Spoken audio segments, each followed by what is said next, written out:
Kita ada 3 minggu lagi sebelum pilihan raya. Jadi pilihan raya pada hari Rabu. Walaupun semua orang tak suka Rabu sebab dia kata Rabu ni menyusahkan orang untuk keluar mengundi. Saya ada kawan yang beritahu. Dia kata bayangkan Najib ni, kita nak keluar mengundi pun susah sebab dia buat hari Rabu. Bayangkan kalau dia menang sekali lagi, memang mampu kita susahnya.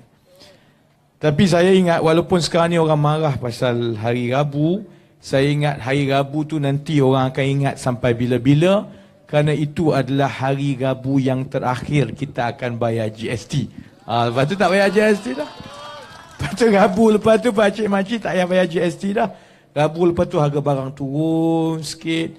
Rabu lepas tu insya-Allah dalam tempoh 100 hari kita akan usahakan yang terbaik untuk memastikan harga barang akan turun untuk rakyat biasa. Dan cara terbaik dia ada 2-3 cara yang kita dah ulang berkali-kali. Pertama, kita kena stabilkan harga minyak.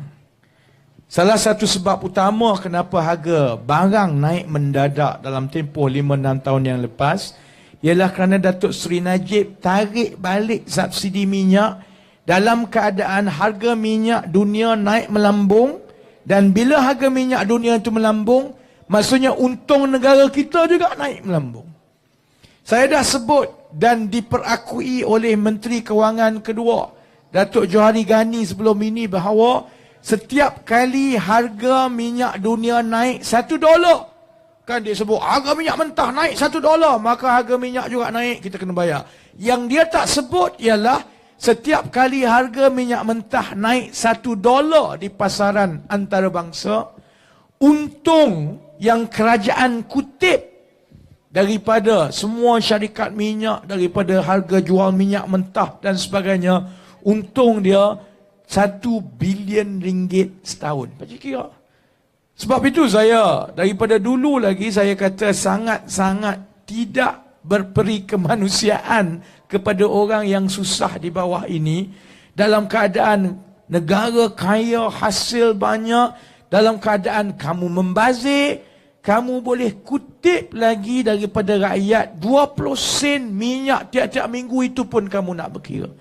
Jadi insya-Allah ada orang tak percaya dengan saya. Najib sampai sekarang duk beritahu ni, kalau Pakatan menang mansuh GST, rosak negara kita, tak boleh bayar gaji. Adalah yang percaya. Salah seorangnya nenek saya.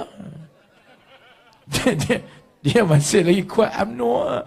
Dia, yalah orang tua lah. Macam mana? Dia zaman kaum ibu dulu, kapal layar lah. Dia, kalau tengok saya, dia jadi lari lah. Dia takut saya bising kan. Tapi dia ingat, dia percaya betul-betul. Dia kata, kalau tak kutip GST, tak boleh bayar pencen. Kalau kerajaan tak cukup duit, nanti tak boleh bayar pencen. Dan dia ni orang tua, umur 80 lebih. Satu-satunya pendapatan yang dia ada pencen tu lah Datuk Seri Najib duk bagi yang itu. Jadi Najib sekarang ni, dia duk menakut-nakutkan lah. Kalau Pakatan Harapan menang, bagi balik minyak, subsidi, turunkan, dia kata, ini akan membangkrupkan negara. Kalau kita mansuhkan GST, dia kata, ini akan menyebabkan hutang negara bertambah. Pula dah. Kira dia agak mudah. Ada orang yang sampai sekarang, dia masih belum nampak sama-sama. Betul ke kita boleh turunkan harga minyak ni? Saya dengan yakin, kata Fakcik, sekarang harga minyak apa? RM2.30. Dah lama tak naik kan? Yalah musim pilihan raya. Kalau tak pilihan raya, naik lama dah ni. Kalau pakcik-makcik nak tahu, sekarang ini harga minyak dunia naik melambung $72 satu tong. Sebab Amerika pergi bom Syria. Dia bom Syria, harga minyak naik lah. Tapi ini zaman pilihan raya. Bila pilihan raya, dia tak naik harga minyak lah. Masa zaman pilihan raya, boleh pula bagi subsidi.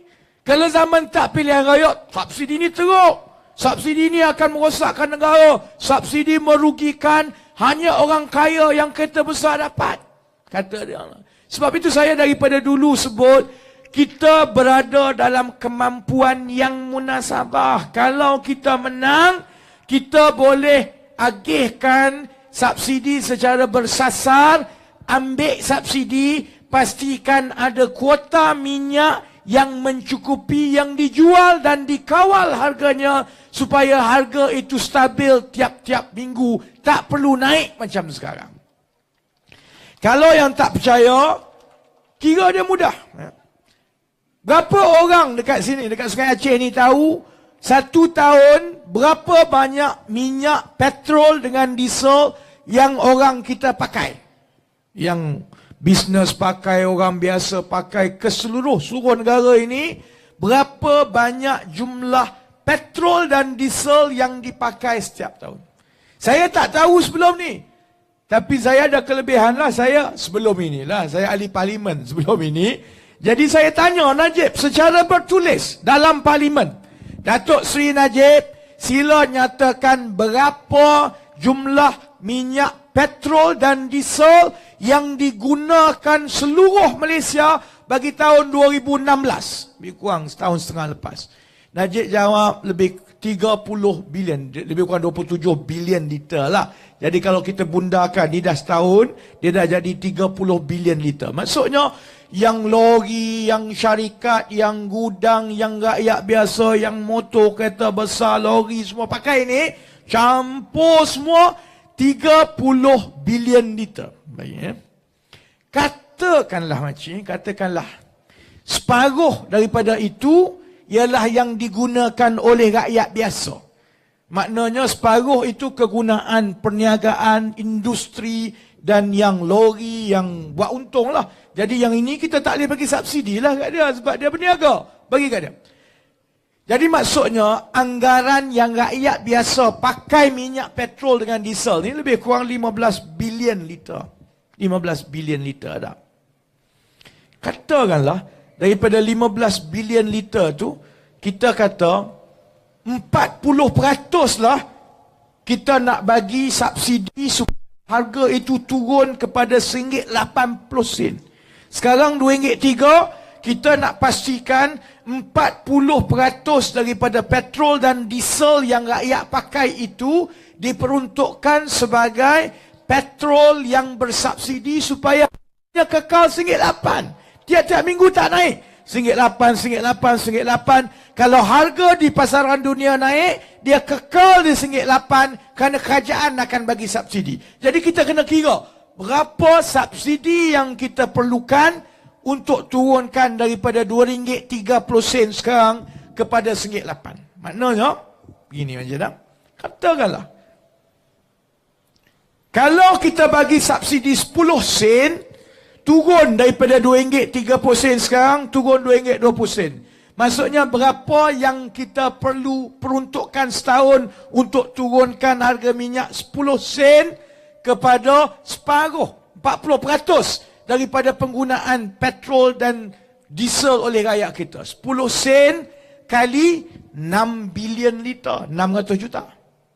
Turun 20 sen, 1.2 bilion.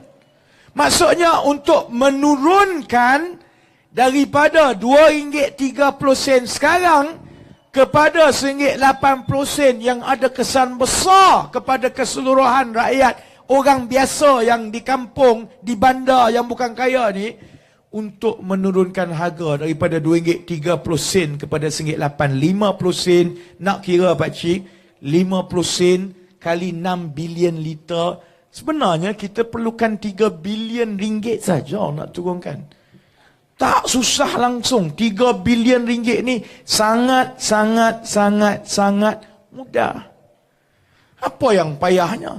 Jet Najib dengan Rosmah yang dia duk naik tu saja 400 juta setahun. Bayar bunga hutang yang kerajaan tanggung akibat daripada kerugian, akibat daripada projek, akibat daripada berbelanja lebih dan macam-macam. Rasuah ketirisan, belanja bunga saja 32 bilion. 32 bilion. Sedangkan untuk kita turunkan harga minyak daripada RM2.30 kepada RM1.8 supaya budak-budak yang naik motor, orang-orang kampung yang pakai Pro 2, pakai Proton, orang yang tak pergi pakai minyak dalam 300 liter sebulan. Kalau harga minyak turun 5% daripada RM2.3 kepada RM1.8, kesan dia sangatlah besar kepada kawasan-kawasan luar bandar. Dan jumlah yang diperlukan hanya 3 bilion ringgit.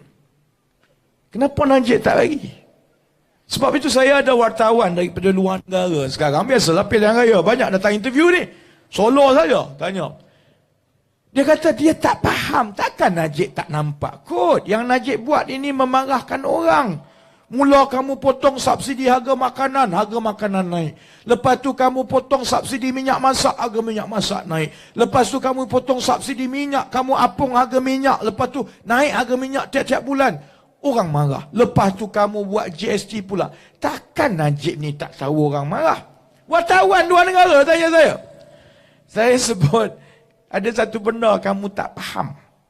Seperti mana juga orang yang tahu mengira, tak faham kenapa Najib ni yang kamu berkira sangat 3 bilion ringgit untuk turunkan harga minyak kepada 40% penggunaan petrol dan diesel untuk orang biasa. Yang itu kamu berkira. Sedangkan belanja pembaziran lain besar. Takkan tak nampak. Kita ada satu sebab, pakcik-makcik, adik kakak. Sebabnya ialah kerana kita ada Perdana Menteri yang tak pernah hidup susah. Dia tak pernah hidup macam kita. Dia lahir keluarga bangsawan. Tak apalah, bukan salah dia. Allah yarham Tun Abdul Razak dulu seorang Perdana Menteri yang walaupun lahir dalam keluarga bangsawan, tetapi hati dia tetap dengan rakyat paling miskin. Itulah yang dia nak perjuangkan. Dia buat Felda, dia buat Mara, dia buat macam-macam. Kampung mana dia tak masuk dulu. Dia suka tengok mana-mana kawasan meninjau, nak tengok orang kampung dapat tanah. Itu Allah yarham Tun Abdul Razak. Masalahnya anak dia tak macam dia. Kalau Najib macam Allah yarham Tun Abdul Razak, tak adalah aku bawa lori ni masuk kampung. Masalah dia sekarang kita kena bawa lori masuk kampung. Nak cerita kerosakan yang Najib buat, salah satu sebabnya kerana saya yakin Najib ni tak faham. Dia tak faham. Dia tak tahu denyut nadi rakyat. Itu masalah. Sebab dia tak pernah melalui yang kita lalu. Dia tak pernah rasa susah. Tak pernah kena beratur hari Rabu. Tunggu panjang nak selamat RM3 sebelum harga minyak naik. Tak pernah. Dia isi minyak, tak pernah bayar pun. Dia orang kerajaan, Perdana Menteri. Umur 20 tahun lebih, balik-balik terus jadi ahli parlimen. Minyak dah boleh claim dah. 4 tahun lepas tu dah jadi Menteri Besar Pahang. Semua perbelanjaan dibayar. Lepas tu pergi persekutuan, jadi Menteri Persekutuan. Lama-lama jadi Menteri Pertahanan. Habis dia sapu dengan kapal selam tak selam, semua dapat ke dia. Jadi bila masa dia nak hidup macam kita? Bila masa dia nak faham bahawa bila kamu ambil naik harga 20 sen, yang itu dah ambil RM50 daripada bulanan kita. Bila kamu potong minyak, kamu potong naikkan harga gula, yang itu dah naik RM50, dah RM100 dah. Kamu naikkan lagi harga elektrik pula dah. Yang itu tambah lagi dulu harga elektrik. Kipas 3-4 biji kat rumah, 150, sekarang jadi 250. Tambah 100 lagi. Tambah. Di mata dia pakcik, apa Rafizi duk bising ni, 200 je. Sebab memang betul dia makan lebih daripada 200 kali dia makan. Tapi itu dia. Bila kita ada Perdana Menteri yang tak faham denyut nadi rakyat, maka dia duduk di atas itu, dia tak kisah dan tak faham. Bila dia memperkenalkan GST, kesan dia cukup besar kepada orang kat bawah ini. Bila dia perkira 20 sen, 30 sen, 40 sen, itu menyebabkan rakyat di bawah ini dalam keadaan gaji tak naik, yang naik harga barang naik tiap-tiap bulan, tiap-tiap tahun. Itu menyebabkan rakyat kerja kuat macam mana pun, rajin macam mana pun. Kalau ikut nasihat Ahmad Maslan, kerja 2, 3, 4 kerja pun tak kaya lagi saudara-saudari. Sebab gaji tak seberapa, harga barang terus naik. Dahlah dia ni tak pernah susah, tak pernah hidup macam kita. Dia tak pernah merasa kepayahan orang biasa. Lepas tu dia pergi kahwin dengan Rosmah pula dah. Lagi susah kita, payah. Habis kita pergi kahwin dengan Rosmah pula dah. Lah ni Tapi istimewa Datin Seri Rosmah ni. Saya tak adalah Muda sangat, tak adalah tua sangat. 41 tahun umur. Pilihan raya yang paling awal saya ingat tahun 82, umur saya 5 tahun. Saya dah ingat dah 5 tahun. Ya lah, tak tahulah parti mana, tapi ingatlah mak ayah saya pergi mengundi. 82, 86, 90 sampai sekarang. Saya mungkin salah, tapi saya tak pernah ingat lagi dalam semua pilihan raya sebelum ini, isteri Perdana Menteri berkempen bagi ceramah. Pernah? Saya tak pernah lagi ingat Tun Dr. Siti Asmah dulu masa Tun Dr. Mahathir berceramah, dia pun sama naik berceramah berkempen. Isteri Perdana Menteri tak campur tangan dalam kempen sebelum ni. Kawan lain lah, dia memang ahli politik. Dia dah jadi Presiden Keadilan, dia jadi ahli parlimen, dia berkempen lah, Izzat berkempen lah. Tapi sebelum ini, masa zaman Tun Abdullah Badawi, saya tak tengok dulu Allahyarham Tun Indon dulu berceramah macam-macam. Saya sentuh hari ini sebab dia ceramah pasal saya. Saya tahulah, saya selalu sayang dekat Rosmah ni. Jadi selalu sebut. Jadi malam ini, saya tengok tadi ada orang hantar kat saya. Ya Allah, Rosmah dengan bergoyang dengan segala-galanya. Dia marah kat saya pasal cincin. Dia kata, Rafizi ni jahat betul, dia kata. Dia cerita separuh-separuh. Cincin yang dulu bising 20 juta lebih tu, dia kata, dia beritahu cincin tu masuk saja. Dia tak cerita cincin tu keluar. Dia mengaku memang betul, cincin tu Tok Besan dia katanya nak tengok. Cincin tu masuk daripada Amerika, harga 20 juta lebih. Jadi dia kata tak tahulah siapa bagi borang custom kat dia ni. Dia beritahu kat orang cincin tu masuk. Memang betul dia kata cincin tu masuk. Memang betul saya tengok. Lepas saya tengok, saya kata cantik lah. Tapi hantar balik lah, tak nak. Dia kata. Jadi Rafizi ni jahat, dia kata. Dia tak beritahu. Saya hanya tengok, saya tak beli. Macam tu. Saya akan jawab hari Isnin ni, saya jawab macam dalam secara rasmi lah. Tapi sebelum itu saya nak beritahu kat orang-orang Sungai Aceh dulu. Jawab dulu malam ni, saya nak hantam dulu malam ni. Dia berkira pasal satu cincin yang masuk-masuk tu, dia tengok, dia tak beli. Dia duk sibuk yang itulah, yang cincin yang masuk satu tu sampai sekarang tak puas hati. Kerana cincin tu dia tak beli, kononnya kita bercakap pasal cincin tu je. Aku tak bercakap pasal cincin tu je. Dia ada berapa banyak cincin, makcik pernah tengok cincin dia penuh je hari ni. Pernah tengok dia punya jam banyak mana. Pernah tengok dia punya beg tangan macam mana. Pernah tengok rambut dia macam mana. Tu saya kata, dia duk sibuk kata, Rafizi fitnah, saya tak beli cincin tu, saya tengok saja, lepas tu saya hantar balik. Ya, tapi sebelum kita cincin tu keluar pun lagi, tahun 2012, saya pernah tunjukkan bukti bagaimana ada seorang yang mengaku kawan baik dia pun sebelum itu, seorang yang bernama Deepak Jaikishan, tukang jual kapet yang rapat dengan dia. Deepak tunjukkan invoice semua. Barang-barang perkakas permata, cincin Subang yang dibeli daripada Hong Kong, yang Deepak kata beli untuk Rosmah. Yang itu 5 juta sana, 400 ribu sini, 100 ribu situ. Cincin-cincin itu kamu tak sebut pula. Apa yang kamu pakai tiap-tiap hari, yang jam mahal, yang beg tangan mahal tu. Kamu ingat kami ni lembu tak nampak? Kita nampak, kita tahu dia pakai apa. Dia duk bising pasal satu cincin yang dia tengok, dia tak berkenan hantar balik. Dia tak cerita pasal satu permata yang telah pun dibawa ke dalam mahkamah di Amerika Syarikat, yang wang daripada 1MDB. Apabila penyiasat di Amerika Syarikat kesan, rupa-rupanya wang sebanyak 120 juta ringgit beli permata untuk Rosmah. Dalam mahkamah di Amerika Syarikat dengan jelas menunjukkan bukti bahawa ada satu syarikat permata yang cukup mewah pergi tunjuk permata kepada Rosmah atas kapal. Yang itu Rosmah tak jantung, yang permata dia berkenan, dia beli pakai duit 1MDB. Yang itu dia tak jawab. Dia duk sibuk pasal berpuluh-puluh cincin berlian semua yang dia ada.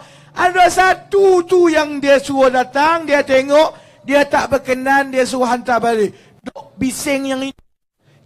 Sebab dulu ni yang dah ada bukti di Hong Kong, yang dah ada bukti di Amerika, yang masuk ke mahkamah sampai Amerika nak rampas permata berharga 120 juta ringgit itu. Dah lah Datuk ni dia tak faham kita pergi kahwin dengan Rosmah pula. Tak kenaya kita. Sebab itu kepada saudara-saudara, dah lebih kurang 5 minit je lagi dah. Kita setengah jam kena tangkap aku lepas ni. InsyaAllah kita 3 minggu daripada sekarang kita akan keluar mengundi. Bila kita keluar mengundi, yalah, ada orang suka parti tu, ada orang suka parti ni, kesetiaan dia kepada yang itu. Ada yang kerja kerajaan ni dia beritahu kamu makan gaji dengan kerajaan, kamu tak boleh khianat dengan kerajaan. Ada macam-macam. Saudara-saudari, mengundi ini adalah hak kita rakyat Malaysia, malah rakyat mana-mana yang ada demokrasi. Konsep demokrasinya ialah rakyat itu adalah tuan, rakyat yang kuasa, rakyat yang bos. Ahli politik dilantik oleh rakyat dan diletakkan di situ untuk menguruskan negara dengan makan gaji kepada rakyat. Saya nak beritahu, kita lantik seorang tukang, ayah saya tukang kayu. Kita lantik tukang suruh buat rumah. Kita nak atap macam ini, rumah macam ini, sekian. Kita bagi duit kat dia, bayar kat dia. Lepas siap buat rumah, bumbung tak ada. Kena pergi cari kontraktor lain buat rumah. Kalau benda tu berlaku, lama dah kita buang tukang kayu macam itu. Lama dah kita kata, tak guna punya tukang rumah, duit aku habis, atap aku tak ke mana. Hanya dengan politik saja. Dalam segala yang Najib dah buat, naikkan harga barang, potong subsidi, harga minyak, rasuah, penyelewengan, beasiswa tak ada, ubat makin kurang, pergi hospital makin panjang, sekolah kena bayar sendiri. Kalau kita ni benar-benar bos, benar-benar ketua, kalau kita yang lantik dia, maka tanggungjawab kita masa mengundi nanti ialah 2 benda. Saya ulang ni di mana-mana. Saya sebut kepada sesiapa. Tanggungjawab kita mengundi ni ada 2. Satu, terutama yang Islam, kita ada fardu kifayah kita. Jadi fardu kifayah untuk kita lantik ketua dan wakil rakyat yang dengan dia berada di situ, itu akan menyebabkan keadaan dalam masyarakat bertambah baik. Maslahah selesai semua.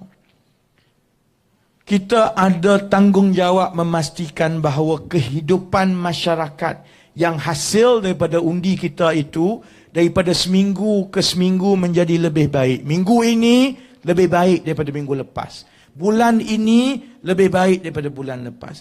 Kalau kita lantik wakil rakyat yang penyangak, wakil rakyat yang takut untuk menegur kawan-kawan dia yang makan rasuah, wakil rakyat yang hanya tunjuk muka 5 tahun sekali, wakil rakyat yang hanya peduli tentang kepentingan dia dalam parti dia, tak peduli pasal wakil rakyat, pasal rakyat, wakil rakyat yang sebenarnya ponteng orang suruh masuk parlimen, tak masuk parlimen.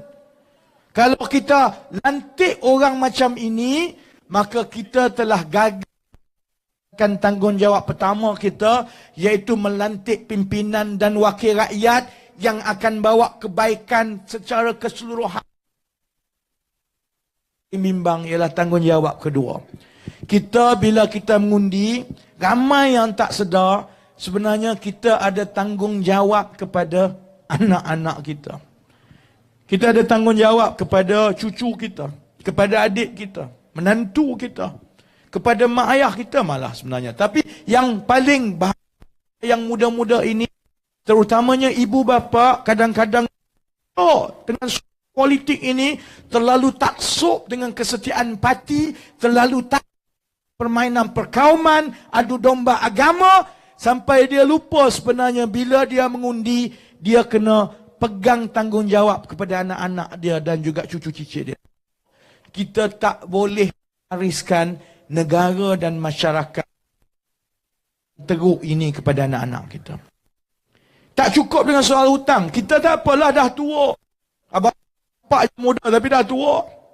Saya Contohnya umur 40 lebih, tak apalah. Saya dah merasa hidup yang selesa. Saya berkara, gaji pun gaji besar. Saya nak hidup senang, payah-payah, saya ambil beg, saya pergi duduk kat London. Okeylah saya.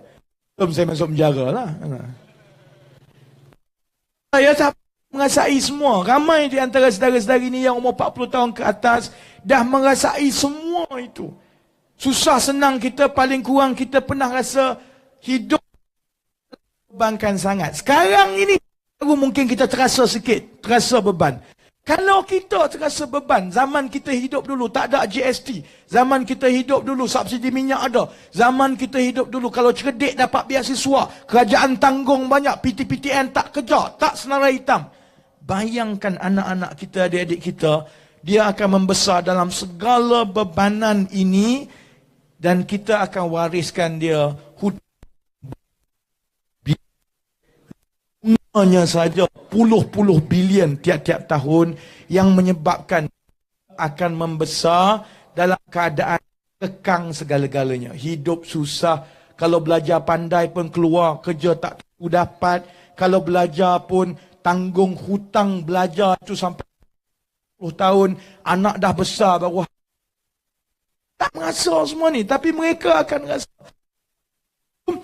Kalau kita undi dalam keadaan memulangkan kuasa kepada UMNO Barisan Nasional dan Najib akan meneruskan semua yang menekan rakyat sekarang ini, kita gagal dalam tanggungjawab kita kepada anak-anak kita. Dan saudara-saudari, saya tak tahu, kita semua ada anak. Saya anak umur 4-5 tahun, 4 tahun setengah.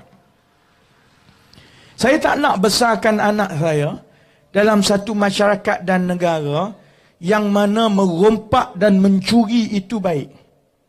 Saya tak nak orang beritahu, tak apa, dekat Malaysia ni tak apa, kamu jangan bimbang sangat, boleh merompak. Malah digalakkan merompak, kerana lagi banyak merompak, lagi bagus. Lagi banyak rompak, lama-lama jadi Perdana Menteri. Saya tak nak anak saya besar dalam masyarakat macam itu. Apa saya nak kata kepada anak saya nanti, bila dia baca, dia tahu di seluruh dunia, skandal 1MDB ini adalah skandal yang paling besar. Seluruh dunia dah kata Najib itu MO1. Seluruh dunia dah kata wang ini telah diselewengkan. Tapi di Malaysia, masyarakat kita kata, tak apa, perompak ini adalah pemimpin yang kita agung-agungkan. Tak apa, perompak ini dia boleh rompak semua, asalkan dekat pilihan raya dia bagi KFC kat kita, kita boleh undi dia. Sebab itu, saya rasa kalau kita tengok balik bahawa mengundi ini bukan soal dapat duit RM50, bukan soal parti, tapi soal naluri dan juga jati diri kita. Bentuk masyarakat macam mana, anak macam mana, nak besarkan anak kita, nak tinggalkan macam mana. Saya yakin dalam masa 2-3 minggu akan datang, bila datang hari mengundi, saya yakin kawan-kawan daripada parti yang berbeza, kaum yang berbeza, latar belakang yang berbeza, akan membuat pilihan yang betul, dan pilihan itu mudah. Tidak syak lagi kita kena tukar kerajaan. Yang itu tak ada orang. Yang mungkin jadi pertikaian sedikit ialah macam mana nak tukar kerajaan. Ada kawan-kawan yang PAS mungkin kata tak boleh. Kita tak boleh bercampur ini, kita kena lawan macam dulu juga. Kita nak melawan sendiri. Sebab itu saya rasa jelas di mata rakyat yang kebanyakan. Dalam usaha kita nak buang UMNO Barisan Nasional, hanya ada satu jalan, iaitu dengan mengundi Pakatan Harapan, kerana Pakatan Harapan adalah satu-satunya gabungan politik yang majmuk, yang kuat, yang bergabung, yang ada peluang paling besar untuk mengalahkan Najib dan Rosmah. PAS, saya tak pernah persoalkan komitmen mereka. Saya tak pernah pelekehkan. Saya nasihat betul sekali-sekala bahawa kalau berseorangan dan tidak mendapat sokongan majmuk daripada orang Cina dan India, tak boleh menang. UMNO Barisan Nasional ada 14 parti untuk bentuk kerajaan. Melayu ada Cina, Iban, Kadazan. Pakatan Harapan ada 4 parti. Melayu, Cina, India, Iban, Kadazan, semua ada. Kita tak boleh kalau kita berseorangan, kita nak tewaskan UMNO Barisan Nasional. Jadi saya tak persoalkan komitmen PAS dan lain-lain. Tapi saya sebut awal-awal, secara realistiknya, memberikan undi kepada PAS, sama macam buang sajalah undi itu. Kerana PAS tidak ada peluang untuk menewaskan UMNO Barisan Nasional. Nak marah, nak buat macam mana, marahlah. Tapi itu hakikatnya. Jadi kalau kita semua sepakat, keutamaan nombor satu ialah buang mudarat paling utama. Mudarat paling utama ialah Najib dan Rosmah. Maka kita tahu, kamu boleh jadi parti UMNO, kamu boleh jadi PAS, kamu boleh jadi DAP, PPBM, Amanah Keadilan, parti apa je lah. Kita juga tahu bahawa kesetiaan parti itu satu perkara. Tanggungjawab kita kepada masyarakat, kepada anak cucu cicit kita ialah perkara yang cukup penting. Dan untuk buang Najib dan Rosmah, jalannya hanya satu, iaitu untuk memangkah Pakatan Harapan, insya-Allah. Tengok logo mata. Saya akan sahabat-sahabat di Sungai Aceh ni, kali ini insya-Allah saya rasa kita akan menang di Sungai Aceh. Allah. Saya yakin kita boleh menang di Sungai. Kita akan pertahankan Sungai Bakap, dan walaupun dia dah bawa masuk 4,000 orang pengundi hantu di Nibung Tebal, insya-Allah dengan berkat usaha saudara-saudari, kita juga akan dapat menang di Nibung Tebal dan seterusnya menyumbang kepada kita menang di Putrajaya, insya-Allah. Saya nak tutup di sini. Esok saya di Perak seharian. Jadi saya nak tutup dengan, saya nak ajak sikit dinner malam ni dah, tali jerit kuat-kuat. Saya sebut saja pakatan, saya minta saudara-saudari sambut balik dengan harapan. Boleh? Pakatan? Pakatan? Pakatan? Terima kasih. Saya juga nak beritahu kepada Najib dengan Rosmah, jangan duk gembira sangat. Dia selalu perli saya, dia kata, alah budak ni cakap banyak, cakap dengan 40 orang je, dia ingat dia boleh tukar negara. Dia kata, alah dulu belajar cerdik-cerdik, kerja bagus-bagus, lepas tu masuk politik, bertanding satu penggal je pun. Lepas tu dah jatuh hukuman, sekarang nak masuk penjara. Daripada wakil rakyat jadi menganggur, sekarang ini nak jadi bakal banduan. Saya nak sebut kepada Najib, kamu janganlah seronok sangat. Saya dengan Najib ni tak banyak beza sangat pun. Saya bekas wakil rakyat, dia bekas wakil rakyat. Saya menganggur, dia pun menganggur lah ni. Dia bukan ada kerja pun. Parlimen dah bubar, dia je tak malu mengaku jadi Perdana Menteri. Yang dia paling tak sedar, betul lah saya dah jatuh hukuman, mungkin masuk penjara. Dia tak sedar bahawa 9 Mei nanti bila kita menang, yang jadi bakal banduan bukan saya. Dia yang jadi bakal banduan ambil tempat saya. Jadi jangan bimbang saudara-saudari. Doa banyak-banyak, minta doa banyak-banyak, dan insya-Allah kita jumpa lagi. InsyaAllah saya sampai lagi sebelum hari mengundi. Saya ucapkan terima kasih. Saya sudahi dengan sesi Nandri Vanakam. Assalamualaikum warahmatullahi wabarakatuh. Terima kasih.